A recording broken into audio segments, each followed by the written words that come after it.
নমস্কার,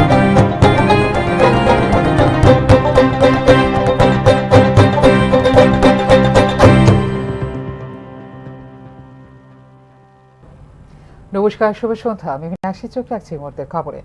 শেষ হয়ে যায়নি অপারেশন সিঁদুর, সর্বদলীয় বৈঠকে জানিয়েছে কেন্দ্রীয় সরকার। এদিকে এই ইস্যুতে সরকারের পাশে থাকার আবারও একবার বার্তা দিল দেশের বিরোধী রাজনৈতিক দলগুলো। মাত্র 25 মিনিটের অপারেশন সিঁদুর, আর এই 25 মিনিটের অভিযানে ধ্বংস করা হয়েছে একাধিক জঙ্গি ঘাঁটি, নিকাশ করা হয়েছে 100-র বেশি জঙ্গিকে। বৃহস্পতিবার সর্বদলীয় বৈঠকে জানালেন প্রতিরক্ষা মন্ত্রী রাজনাথ সিং। অপারেশন সিঁদুর অভিযান যে শেষ হয়ে যায়নি সেই বার্তাও দিলেন দেশের প্রতিরক্ষা মন্ত্রী। এই ইস্যুতে কেন্দ্রীয় সরকার ও ভারতীয় সেনার পাশে রয়েছে তারা, এদিন সর্বদলীয় বৈঠকে জানিয়েছে বিরোধীরা। পহেলগাঁওয়ে জঙ্গি হামলার জবাব দিয়ে বুধবার মধ্যরাতে পাকিস্তান ও পাক অধিকৃত কাশ্মীরের 9টি জায়গায় আঘাত হানে ভারতীয় সেনা। রাত 1:05 থেকে রাত 1:30 পর্যন্ত চলে অপারেশন সিঁদুর। 25 মিনিটের অভিযানে একাধিক জঙ্গি ঘাঁটি গুঁড়িয়ে দেওয়া হয়। তবে পাকিস্তান সেনার কোনো পরিকাঠামোর আঘাত হানা হয়নি বলে সেনার তরফে জানানো হয় সাংবাদিক বৈঠকে। এক্ষেত্রে পাকিস্তানের কোনো সাধারণ নাগরিকের ওপরও আঘাত হানা হয়নি। পহেলগাঁয়ে জঙ্গি হামলার জবাব দিয়েছে ভারতীয় সেনা। জঙ্গি ঘাঁটি যেমন ঘুরিয়ে দিয়েছে, তেমনি 100-র বেশি জঙ্গিকে নিকেশ করা হয়েছে, সর্বদলীয় বৈঠকে জানিয়েছেন রাজনাথ সিং। পহেলগাঁয়ে জঙ্গি হামলার পর থেকে সংঘর্ষ বিরতি চুক্তি লঙ্ঘন করে চলেছে পাকিস্তান সেনা। ভারতীয় সেনার অপারেশন সিঁদুর চলাকালীন বিনা প্ররোচনায় সীমান্তে গোলা বর্ষণ করে পাকিস্তান সেনা। এতে প্রাণ হারান ভারতের 15 জন সাধারণ নাগরিক। পাকিস্তান সেনা বিনা প্ররোচনায় গুলি চালাচ্ছে, ভারতীয় জওয়ানরা উপযুক্ত জবাব দিচ্ছেন, সর্বদলের বৈঠকে জানিয়েছেন প্রতিরক্ষা মন্ত্রী। সিঁদুর অনগোয়িং অপারেশন। ভারত আরো অভিযান চালাতে চায় না, কিন্তু পাক সেনা আক্রমণ করলে পাল্টা জবাব দেওয়া হবে বলে বিরোধী রাজনৈতিক দলগুলিকে জানিয়েছে সরকার। এদিনে সর্বদলীয় বৈঠকে রাজনাথ সিং ছাড়াও উপস্থিত ছিলেন কেন্দ্রীয় স্বরাষ্ট্রমন্ত্রী অমিত শাহ, বিদেশমন্ত্রী এস জয়শঙ্কর, কেন্দ্রীয় অর্থমন্ত্রী নির্মলা সীতারামন, সংসদ বিষয়ক মন্ত্রী কিরণ রিজিজু। বৈঠকে উপস্থিত ছিলেন লোকসভার বিরোধী দলনেতা রাহুল গান্ধী ও কংগ্রেসের সর্বভারতীয় সভাপতি মল্লিকার্জুন খার্গে। বৈঠকে উপস্থিত ছিলেন তারা। এই ইস্যুতে কেন্দ্র যা সিদ্ধান্ত নেবে তাকে তারা সমর্থন জানাবে বলে বৈঠকে জানিয়েছে বিরোধী রাজনৈতিক দলগুলো। এখন প্রশ্ন তোলার সময় নয়, যখন প্রশ্ন তোলার সময় হবে তখন প্রশ্ন তোলা হবে বলে জানিয়েছেন তারা। এদিকে পহেলগাঁয়ে জঙ্গি হামলার দায় স্বীকার করেছে দ্য রেজিস্ট্যান্স ফ্রন্ট নামে একটি জঙ্গি সংগঠন। পাকিস্তানের জঙ্গি সংগঠন লস্কর-ই তৈয়বার ছায়া সংগঠন হিসেবে কাজ করে তারা। पूरा सपोर्ट दिया हमने। जो खारगे जी ने कहा वो सही है कि ऐसी चीजें हैं जो डिस्कस नहीं करनी है, तो बस सबने सपोर्ट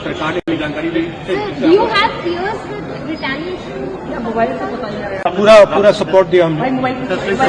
जो खारगे जी ने कहा वो सही है कि ऐसी चीजें हैं जो डिस्कस नहीं करनी है, तो बस सबने सपोर्ट। देखिए, मीटिंग में जो उन्होंने कहा वो हमने सुना। देश के हित में उन्होंने कहा कि कोई चीज कॉन्फिडेंशियल है, रक्षा के विषय में हम उसको अब नहीं कह सकते, ये उन्होंने कहा। तो हम सभी जितने भी पार्टी के लोग थे, सभी ने ये बताया कि इस घड़ी में, इस संकट के घड़ी में हम सब आपके साथ हैं और आप जो काम कर रहे हैं करते रहिए और देश के हित में हम आपके साथ रहेंगे। এদিন সর্বদলীয় বৈঠকে আন্তর্জাতিক মঞ্চে এই সংগঠনের বিরুদ্ধে সুর চড়ানোর দাবি করেছে বিরোধী রাজনৈতিক দলগুলো। Bureau report, news now. Khowai Kamalpur জাতীয় সড়কের বেহাল দশা পর্যবেক্ষণে আগামী দিন 15-র মধ্যেই রাজ্যে আসছে কেন্দ্রীয় পর্যবেক্ষক দল। বৃহস্পতিবার যৌথ সাংবাদিক সম্মেলনে কথাই জানিয়েছে রাজ্য পূর্ত দপ্তর এবং HHIGCL কর্তৃপক্ষ। জাতীয় সড়ক এবং মহাসড়কের বেহাল দশা নিয়ে মুখ্যমন্ত্রী বৈঠকের পরে সাংবাদিক সম্মেলনে সার্বিক বিষয় তুলে ধরে রাজ্য পূর্ত দপ্তর এবং NHIGCL। NH 208-এর কমলপুর খোয়াই সেকশনের মধ্যে 25,600 কিলোমিটার প্রকল্পের নির্মাণ কাজ সম্পন্ন হয় 17 এপ্রিল 2023-এ। এই কাজ শেষ হওয়ার প্রকৃত তারিখ থেকে শুরু হয়ে 5 বছরের একটি ত্রুটিপূর্ণ দায়বদ্ধতা সময়কাল ডিএলপি। 2024 সালের আগস্ট মাসে ত্রিপুরা রাজ্যে তীব্র বৃষ্টিপাতের পর বিভিন্ন স্থানে ফুটপাত বসতির লক্ষণ পরিলক্ষিত হয়েছে, বিশেষ করে খোয়াই বাইপাসের মধ্যে 96,000 এবং 97,000 কিলোমিটারের মধ্যে। পরবর্তীকালে 89+000 কিলোমিটার থেকে 94+000 কিলোমিটার এবং 95+000 কিলোমিটার থেকে 101+300 কিলোমিটারের মধ্যে অতিরিক্ত ফুটপাত ক্ষয়ক্ষতি চিহ্নিত করা হয়েছিল। এক্ষেত্রে সব মিলিয়ে ক্ষয়ক্ষতি হয়েছে প্রায় প্রকল্পের দৈর্ঘ্য 12 কিলোমিটার।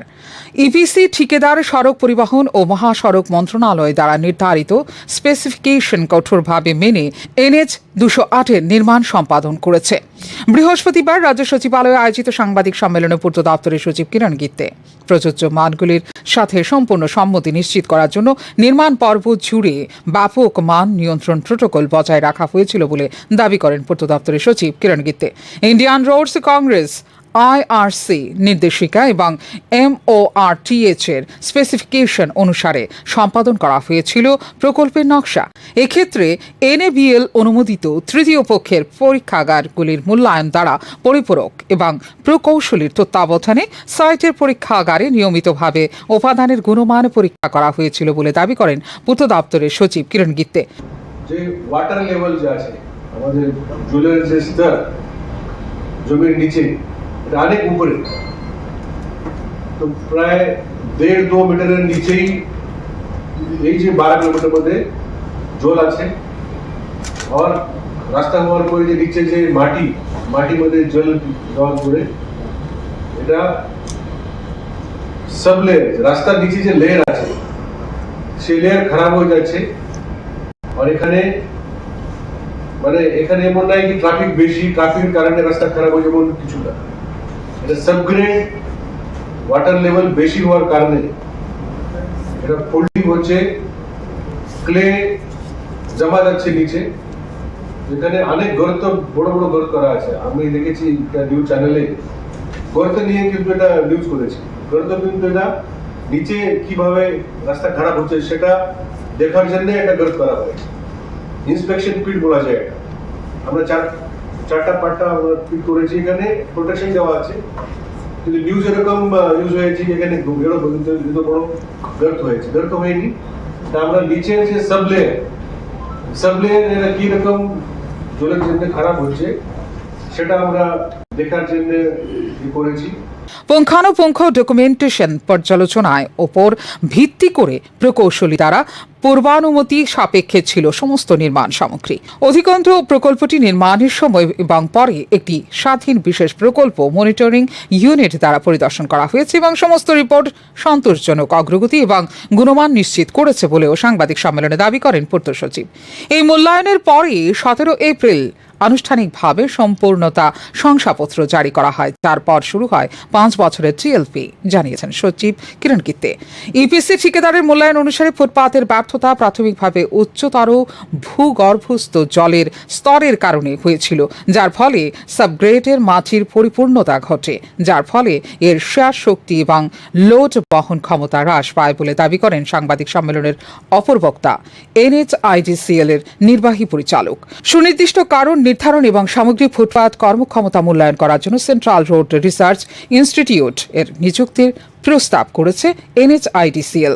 এর উদ্যোগের জন্য অনুমোদন চাওয়া হয়েছে NHIDCL সদর দপ্তর নয়াদিল্লি থেকে। CRRI টিম আগামী 15 দিনের মধ্যে সাইট তদন্ত শুরু করবে বলে আশা করা হচ্ছে, জানিয়েছে NHIDCL। खास करके इसका रीजन फाइंड आउट करने के लिए NHAI ने डिसाइड किया है CRRI central road research institute को भी हम यहाँ डिप्लॉय करेंगे और उनकी अप्रूवल की प्रक्रिया चल रही है। लगभग अगले 15 दिनों में वो आकर के यहाँ पे अपना काम शुरू कर देंगे और जिस प्रकार से वो हमारे को सलाह देंगे उसी प्रकार से ये काम किया जाएगा। इस पे डिपार्टमेंट को कोई फाइनेंशियल लॉस नहीं होगा क्योंकि इसकी 5 साल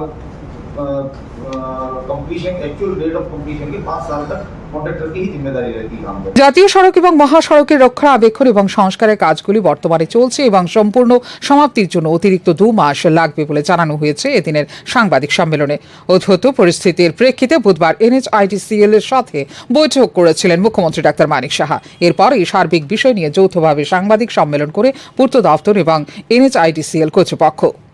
ফিউরো রিপোর্ট, নিউজ নাও। কৈলাসহর পৌর পরিষদের 2, 4 ও 5 নম্বর ওয়ার্ডে 1.5 বছর ধরে চলছে পানীয় জলের তীব্র সংকট। সমস্যার সমাধান না হওয়ায় বৃহস্পতিবার TWS অফিসে ডেপুটেশন দেন স্থানীয় 60 ঊর্ধ্ব নাগরিকরা। দীর্ঘদিন ধরে দিনে দুবেলা জল মিলছে না, অথচ প্রশাসনের পক্ষ থেকে কার্যকর ব্যবস্থা নেওয়া হচ্ছে না বলে অভিযোগ করেন প্রবীণরা। সকাল বিকেল জল মিলছে না, অফিসে গিয়েও অধিকাংশ সময় পাওয়া যায় না আধিকারিকদের বলে অভিযোগ করেন তারা।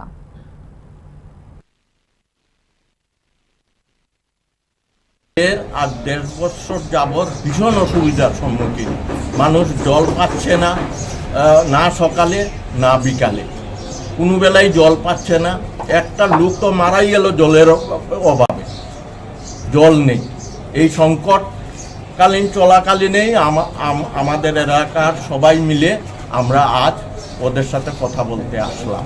ওনারা বললেন যে সকালবেলা 40 মিনিট জল দেবেন, যদি কারেন্টের বিভ্রাট না হয় তাহলে 40 মিনিট জল দিবেন, আর বিকালবেলা 30 মিনিট 6টা ওই টাইমটা একটু চেঞ্জ করে দিয়েছেন। আধিকারিকের সাথে তো অফিসের ভিতর দেখা করলাম, আধিকারিক আসলোই অনেক পরে, যথাসময়ে অফিসে ছিলেন না আধিকারিক। সরকারি কর্মসংস্কৃতি পুরো ধ্বংস হয়ে যাচ্ছে। মুহূর্তের সংবাদ এই পর্যন্তই। অন্যান্য আপডেটস দেখার জন্য অবশ্যই নজর রাখতে হবে নিউজ নাও পর্দায়। নমস্কার।